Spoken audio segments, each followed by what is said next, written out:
March 8 ಅಂತಾರಾಷ್ಟ್ರೀಯ ಮಹಿಳಾ ದಿನಾಚರಣೆಯ ಬಗ್ಗೆ ಒಂದಿಷ್ಟು ಮಾಹಿತಿಯನ್ನು ಈ ವಿಡಿಯೋ ಮುಖಾಂತರ ಹೇಳ್ತಾ ಇದ್ದೀನಿ. ಅಂತಾರಾಷ್ಟ್ರೀಯ ಮಹಿಳಾ ದಿನಾಚರಣೆಯನ್ನು ಏಕೆ ಆಚರಣೆ ಮಾಡಬೇಕು, ಹಾಗೆ ಅದರ ಇತಿಹಾಸದ ಬಗ್ಗೆ ತಿಳಿದು ಬರೋಣ. ನಾನು ಅಂತಾರಾಷ್ಟ್ರೀಯ ಮಹಿಳಾ ದಿನಾಚರಣೆಯ ಬಗ್ಗೆ ಈ ವಿಡಿಯೋ ಮುಖಾಂತರ ನಿಮಗೆ ಹೇಳಲು ಇಚ್ಛೆಪಟ್ಟಿದ್ದೆ. ಆದ ಕಾರಣ ಈ ವಿಡಿಯೋವನ್ನು ಮಾಡ್ತಾ ಇದ್ದೀನಿ. ಈ ವಿಡಿಯೋ ನಿಮಗೇನಾದರೂ ಇಷ್ಟ ಆದರೆ ಲೈಕ್ ಮಾಡಿ, ಶೇರ್ ಮಾಡಿ, ಕಮೆಂಟ್ ಮಾಡಿ, ಹಾಗೆ ಸಬ್ಸ್ಕ್ರೈಬ್ ಮಾಡ್ಕೊಳ್ಳೋದನ್ನು ಮರಿಬೇಡಿ. ಮೊದಲಿಗೆ ಪೀಠಿಕೆಯನ್ನು ನೋಡ್ತಾ ಹೋಗೋಣ. ಪೀಠಿಕೆ: ವಿಶ್ವಾದ್ಯಂತ ಅನೇಕ ದೇಶಗಳಲ್ಲಿ ಅಂತಾರಾಷ್ಟ್ರೀಯ ಮಹಿಳೆಯರ ದಿನವನ್ನು ಆಚರಿಸುತ್ತಾರೆ.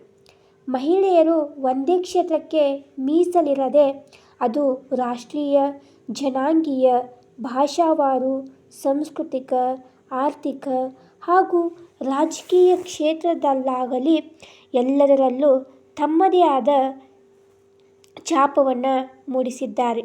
ಮಹಿಳೆಯರ ಈ ಪ್ರಗತಿಯನ್ನು ಗುರುತಿಸಿ ಈ ದಿನದಂದು ಅವರಿಗೆ ಅರ್ಪಿಸಲಾಗಿದೆ.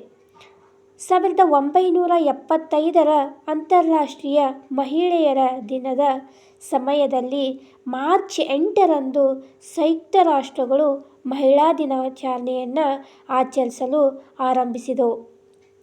2 ವರ್ಷದ ನಂತರ 1977ರಲ್ಲಿ ದಿ ಜನರಲ್ ಅಸೆಂಬ್ಲಿ ಮಹಿಳೆಯರ ಹಕ್ಕು ಮತ್ತು ಶಾಂತಿ ಸ್ಥಾಪನೆಯನ್ನು ಆಯಾ ದೇಶದ ಸದಸ್ಯರು ಗಮನಿಸಿ ತಮ್ಮ ದೇಶದ ಐತಿಹಾಸಿಕ ಮತ್ತು ರಾಷ್ಟ್ರೀಯ ಸಂಪ್ರದಾಯಕ್ಕೆ ತಕ್ಕಂತೆ ಅಳವಡಿಸಿಕೊಳ್ಳುವಂತೆ ಕರೆ ನೀಡಿತು. ಈ ಕರೆ ನೀಡುವಾಗ ಮಹಿಳೆ ಪಾತ್ರ ಹಾಗೂ ಅವರ ಮೇಲೆ ನಡೆಯುತ್ತಿರುವ ಪಕ್ಷಪಾತವನ್ನು ಗಮನಿಸಿ ಅವರಿಗೆ ಸ್ಪರ್ಧಿಸುವ ಸ್ಫೂರ್ತಿ ಅವಕಾಶವನ್ನು ನೀಡುವಂತೆ ಘೋಷಿಸಿತು.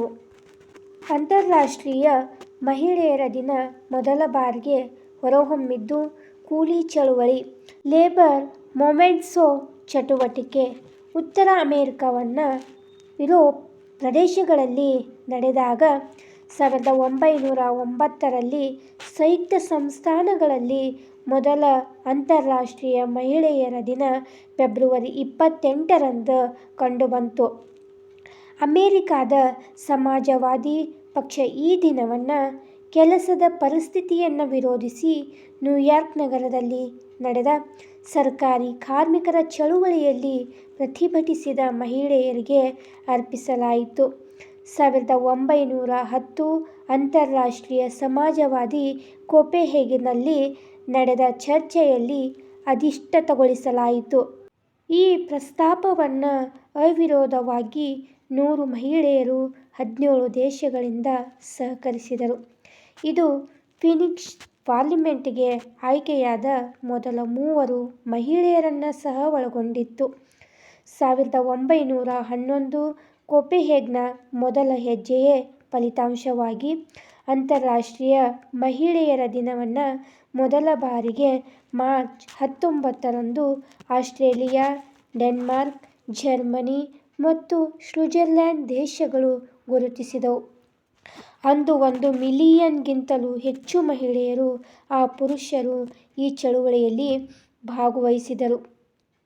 ಇದಲ್ಲದೆ ಮತಚಲಾಯಿಸುವ ಹಕ್ಕು, ಸಾರ್ವಜನಿಕ ಕಚೇರಿ, ಮಹಿಳೆಯರಿಗೆ ಕೆಲಸ ಮಾಡುವ ಹಕ್ಕು ಹಾಗೂ ಉದ್ಯೋಗ ತರಬೇತಿಯನ್ನು ಜಾರಿಗೆ ತರಲು ಬೇಡಿಕೆಯನ್ನಿಟ್ಟಿದ್ದಲ್ಲದೆ ಆಚರಣೆ 1ನೇ ವಿಶ್ವಯುದ್ಧವನ್ನು ತಡೆಗಟ್ಟುವ ಯಾಂತ್ರಿಕ ಕೌಶಲ್ಯವಾಗಿ ಮಾರ್ಪಟ್ಟಿತು. ಇದೇ ವೇಳೆಯಲ್ಲಿ ಶಾಂತಿ ಚಳುವಳಿಯ ಅಂಗವಾಗಿ ರಷ್ಯಾದ ಮಹಿಳೆಯರು ಫೆಬ್ರವರಿಯ ಕೊನೆಯ ವಾರದಲ್ಲಿ ವಿಶ್ವ ಮಹಿಳಾ ದಿನವನ್ನು ಆಚರಿಸಿ ಗಮನ ಸೆಳೆದರು. ಅತ್ತ ಯುರೋಪಿನಲ್ಲಿ ಅದೇ ಸಾಲಿನ ಮಾರ್ಚ್ 8ರಂದು ಮಹಿಳೆಯರು ಯುದ್ಧ ನೀತಿಯನ್ನು ವಿರೋಧಿಸಿ ಐಕ್ಯಮತವನ್ನು ಸಹಕರಿಸಿ ಬೃಹತ್ ಚಳುವಳಿ ನಡೆಸಿದರು. 1917 ಮತ್ತೆ ಯುದ್ಧ ನೀತಿ ವಿರೋಧಿಸಿ ರಷ್ಯಾದ ಮಹಿಳೆಯರು ಊಟ ಮತ್ತು ಶಾಂತಿ ಚಳುವಳಿಯನ್ನು ಫೆಬ್ರವರಿ ತಿಂಗಳ ಕೊನೆಯ ವಾರದಲ್ಲಿ, ಇದು ಗ್ರೆಗೋರಿಯನ್ ಕ್ಯಾಲೆಂಡರಿನ ಪ್ರಕಾರ ಮಾರ್ಚ್ 8ರಂದು ನಡೆಸಿದರು. 4 ವಾರಗಳ ನಂತರ ರಾಜ್ಯ ಮನೆತನದ ಆಳ್ವಿಕೆಯನ್ನು ನಿಲ್ಲಿಸಿ ಮತ ಚಲಾಯಿಸುವ ಅಧಿಕಾರವನ್ನು ಸರ್ಕಾರ ನೀಡಿತು.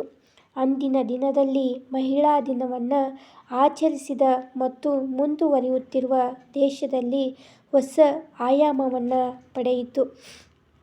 ಬೆಳೆಯುತ್ತಿದ್ದ ಅಂತಾರಾಷ್ಟ್ರೀಯ ಮಹಿಳಾ ಚಳವಳಿ ಮತ್ತು ಅವುಗಳ ಸಾಮರ್ಥ್ಯವನ್ನು ಹೆಚ್ಚಿಸಿದ 4 ಜಾಗತಿಕ ಸಂಯುಕ್ತ ರಾಷ್ಟ್ರೀಯ ಮಹಿಳಾ ಸಮಾಲೋಚನೆ ಮಹಿಳಾ ಹಕ್ಕು, ರಾಜಕೀಯ ಹಾಗೂ ಆರ್ಥಿಕ ಕ್ಷೇತ್ರಗಳಲ್ಲಿ ಭಾಗವಹಿಸುವ ಹಕ್ಕನ್ನು ಪಡೆಯಲು ಘೋಷಿಸಿದವು. ದಿನ ಕಳೆದಂತೆ ಅಂತಾರಾಷ್ಟ್ರೀಯ ಮಹಿಳೆಯರ ದಿನ ಬೆಳವಣಿಗೆಯ ಪ್ರತಿಬಿಂಬದ ಜೊತೆಗೆ ಸಾಧಾರಣ ಮಹಿಳೆಯ ಧೀರತನ ಮತ್ತು ದೃಢತೆ ದೇಶ ಹಾಗೂ ಸಮುದಾಯದ ಇತಿಹಾಸದಲ್ಲಿ ವಹಿಸಿದ ಅಸಾಧಾರಣ ಪಾತ್ರವನ್ನು ಬಿಂಬಿಸುತ್ತಾ ಬದಲಾವಣೆ. ಸಂಯುಕ್ತ ರಾಷ್ಟ್ರಗಳು ಮತ್ತು ಲಿಂಗ ಸಮಾನತೆಯ ಬಗ್ಗೆ ನೋಡೋಣ. 1945ರಲ್ಲಿ ಸಹಿ ಮಾಡಿದ ಸಂಯುಕ್ತ ರಾಷ್ಟ್ರಗಳ ಅಂತಾರಾಷ್ಟ್ರೀಯ ಲಿಂಗ ಸಮಾನತಾ ತತ್ವ ಅಂಗೀಕಾರಕ್ಕೆ ಬಂತು. ಅಲ್ಲಿಯ ನಂತರ ವಿಶ್ವವ್ಯಾಪಿ ಒಪ್ಪಂದ ನೀತಿ ನಿರ್ದಿಷ್ಟಮಾನ ಮಹಿಳಾ ಅಭಿವೃದ್ಧಿ ಕಾರ್ಯಕ್ರಮ ಹಾಗೂ ಯೋಜನೆಗಳು ಕಾರ್ಯರೂಪಕ್ಕೆ ಬಂದವು. ಕೆಲ ವರ್ಷಗಳ ನಂತರ ಸಂಯುಕ್ತ ರಾಷ್ಟ್ರಗಳು ಮತ್ತು ಅದರ ತಾಂತ್ರಿಕ ಏಜೆನ್ಸಿಗಳು ಮಾನವ ಹಕ್ಕುಗಳನ್ನು ಅಭಿನಂದಿಸಿ ಮಹಿಳೆಯರು ಭಾಗವಹಿಸುವುದನ್ನು ಪ್ರೋತ್ಸಾಹಿಸಿದರು. ಮಹಿಳೆಯರನ್ನು ಪ್ರಬಲಗೊಳಿಸುವ ಸಂಯುಕ್ತ ರಾಷ್ಟ್ರಗಳ ಕಾರ್ಯ ವಿಶ್ವಾದ್ಯಂತ ಮುಂದುವರಿಯಿತು. ಇದರ ಕಾರಣವಾಗಿ ಮಾರ್ಚ್ 8 ಅಂತಾರಾಷ್ಟ್ರೀಯ ವಿಶ್ವ ಮಹಿಳಾ ದಿನಾಚರಣೆಯನ್ನು ಆಚರಿಸಲಾಗುತ್ತದೆ. ಎಲ್ಲರಿಗೂ ಮಹಿಳಾ ದಿನಾಚರಣೆಯ ಶುಭಾಶಯಗಳು. ನಾನು ಈ ವಿಡಿಯೋದಲ್ಲಿ ನನಗೆ ತಿಳಿದಿರ್ತಕ್ಕಂಥ ವಿಷಯವನ್ನು ನಿಮ್ಮ ಜೊತೆ ಈ ವಿಡಿಯೋ ಮುಖಾಂತರ ಹೇಳಿದೆ. ಈ ವಿಡಿಯೋ ನಿಮಗೇನಾದರೂ ಇಷ್ಟ ಆದರೆ ಲೈಕ್ ಮಾಡಿ, ಶೇರ್ ಮಾಡಿ, ಕಮೆಂಟ್ ಮಾಡಿ, ಹಾಗೆ ಸಬ್ಸ್ಕ್ರೈಬ್ ಮಾಡ್ಕೊಳ್ಳೋದನ್ನು ಮರಿಬೇಡಿ. ಈ ವಿಡಿಯೋವನ್ನು ಇಲ್ಲಿಗೆ ಮುಗಿಸೋಣ. ಮುಂದಿನ ವಿಡಿಯೋದೊಂದಿಗೆ ಸಿಗೋಣ. ಧನ್ಯವಾದಗಳು.